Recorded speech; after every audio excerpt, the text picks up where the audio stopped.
Good day everyone, you are welcome to QGIS solution tutorial channel. In this video, I want to show you how to prepare soil map in QGIS.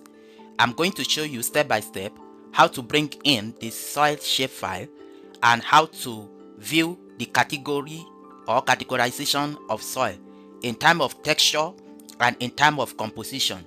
I'll show you how to clip out your study area and how to categorize or style your map. I'll also show you how to take it to layout, add your map elements, and finally I'll show you how to export your final map in QGIS. I promise it's going to be step by step so that you'll be able to do the same. So let's get started. So in QGIS, the first thing I'm going to do is to bring in the shapefile of my soil data. So to do that, I'll come to layer and come to add layer. Then I'm adding vector layer. Then I'll navigate to my folder where I have the soil shapefile. So here is my soil shapefile. I'll select it and click on open. Then I'll click on add. And then I can close this. So here is my soil shapefile and it covers a large area. Now the first thing we are going to do is to check the attributes or properties of this shapefile. So to do that, right click the layer and click on open attributes table. In attributes table, you can see that I have various fields. I have the code for the soil, I have the soil type here, and I also have the soil texture. These are different classification: soil classification based on soil type and soil classification based on soil texture. So after you have confirmed this, let me close this page. Then since it covers a larger area, I might want to prepare soil map for my study area. To do that, I'll have to bring the shapefile of my study area. So to do that, I'll click on add vector layer, navigate to where I have the shapefile of my study area, and here is it, my study area.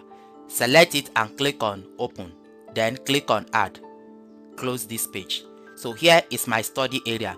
Let's assume I want to prepare the soil map for my study area, which is here. To do that, what I will need to do is to clip the soil map of this study area, and to do that is quite simple. Come to vector and come to geoprocessing tools, then click on clip. It will open this page. Then the input layer is going to be the soil shapefile, and our overlay layer is going to be our study area. Then click here and save the output. So I'm going to save it here as soil map.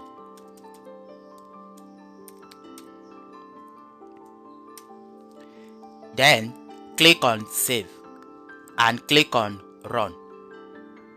So it has been clipped. Then I can now close this page. Then I can uncheck the original soil map. Then what I can do is to right click and to zoom to layer. So here is my soil map for the study area. So I can equally confirm by open the attributes table. Right click and click on open attribute table. So you can see that here are the attributes and the different type of soil in my study area. So I can close this page.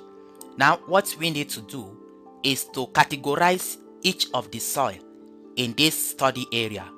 To do that, right click and then click on properties. When it opens, come under symbology. Instead of single symbol, click here and click on categorized. Then here you need to specify the field you want to use to categorize. For instance, if I click on this drop down, I can categorize this soil based on soil type. Let's first do it for soil type. If I click on soil type, then I'll click on classify. It will bring all the soil type based on composition here. Then I can click on apply. and click on OK. So if I come here and expand this, you can see that all the different soil composition or types in the study area is being displayed, and you can see the symbology here, different color for different soil type. And also you might wish to categorize using soil texture. In that case, right click the layer again and come to properties, still under symbology. Then here, instead of soil type, click on the drop down and select soil texture, and then click on classify, click yes. So you have changed it to soil texture, then click on OK. So you can see different soil texture: loam, loamy sand, sandy clay loam, sandy loam, and of course there is a water body here as well, which has been captured. So you can see the different soil texture in the study area. If for instance, based on your objective or study, if soil texture is what you are interested in, you can produce your map based on soil texture. If however you are interested in soil composition, then you are going to go with the first one, which is soil type, and classify or categorize your soil map based on that classification. Then if you are satisfied with soil texture, for instance, you might want to style this map. For example, you want to give different color according to your needs to each soil type in the area. To do that, right click the layer and click on properties again. Then this time around, you can see each of the soil in the area. So if you want to give specific color to each of these very soil type, what you need to do is to double click it and it will bring this page. Then click on this very simple fill and change the color as deemed fit. You can change the color. For example, let's say you want to change this to red. Select it, and then this stroke style, you can change it to no pen and click on OK. You can see it has changed accordingly. So do it for all. By double clicking, choose simple fill, change the color to any color of your choice, and then the stroke type, change it to no pen and click on OK. Let me do for the remaining one. So after you have done it for all, like this one which has no value, you can remove it. So just highlight it and click on delete to delete that, and finally click on OK. So you can see our various soil type based on texture in the study area.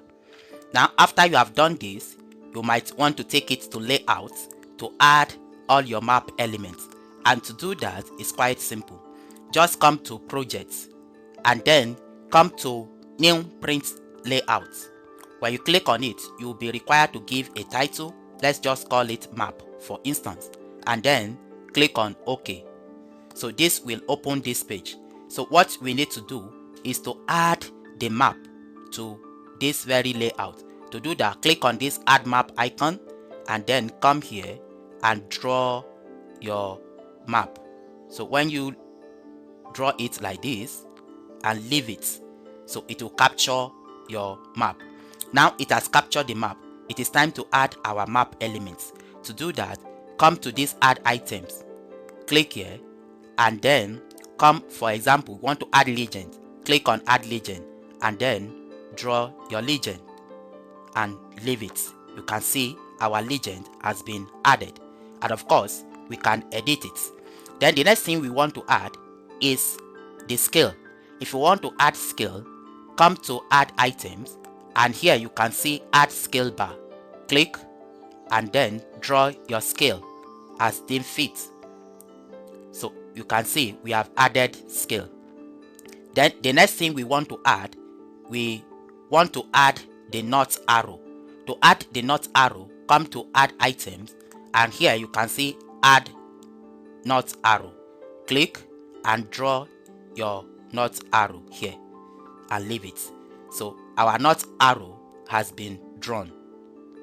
Then in case you want to edit any of this, for example, let's say I want to edit the north arrow. So just click to select it, and it will display the item properties here. So the one we want to edit that we have selected is the north arrow. So what to do, for example, let's assume I want to change the symbol. So to change the symbol, I can just come to north arrow here, that is the arrow. Then I can move to this side and choose any one of my choice. Let's assume I want to choose this.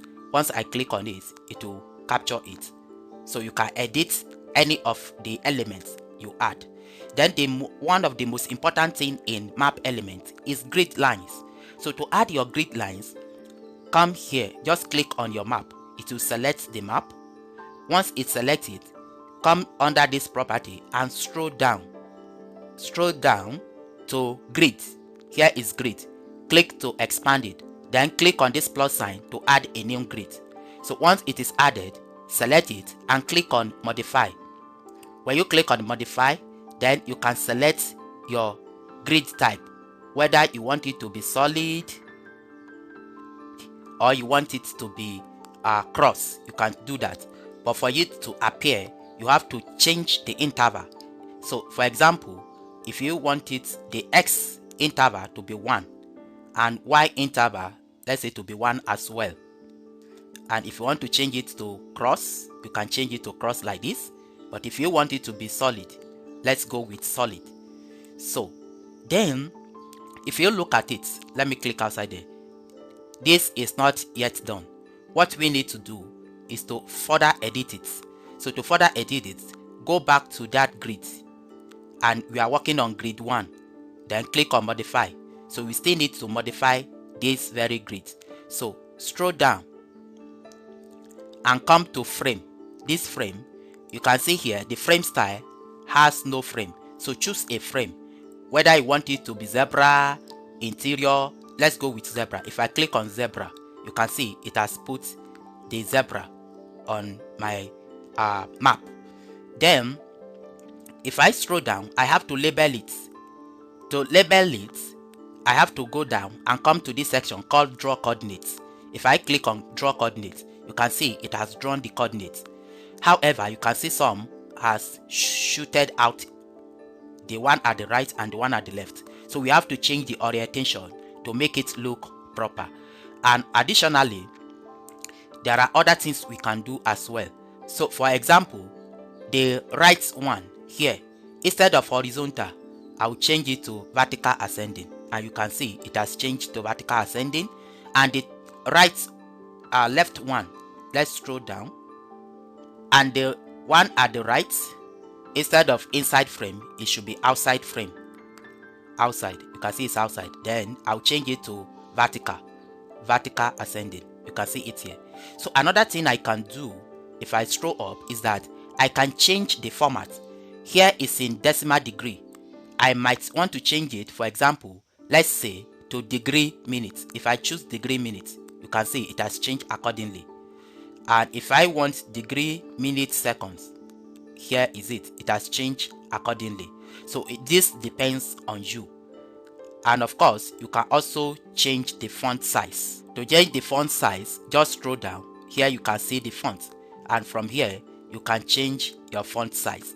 But if you are okay with the size, that's okay. Then the next thing you can do, you can add map title to your map.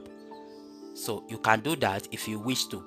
Then all other map elements, metadata, the producer, source, all other things you might want to add, you can add them here. And finally, you are to export your map. To export your map, you can export it as PDF, you can export it as SVG, and you can export it as image in form of JPEG, PNG, and so forth. But let's export it as PDF. I'll click on export as PDF. Then let me call it soil map. Then click on save, and then it will bring this export option. Change it as dim fit and click on save. So it will export it. You can see successfully exported layout. Then to verify, go to that folder and look for the soil map, which is PDF. Here is it. So double click to open it and see what we have done. Yes, here is our soil map. So in essence, this is how to prepare your soil map in QGIS. If you have any question or further clarification, let's know in the comment section. And if you need the shapefile of this soil, kindly send us a request. Thank you for watching.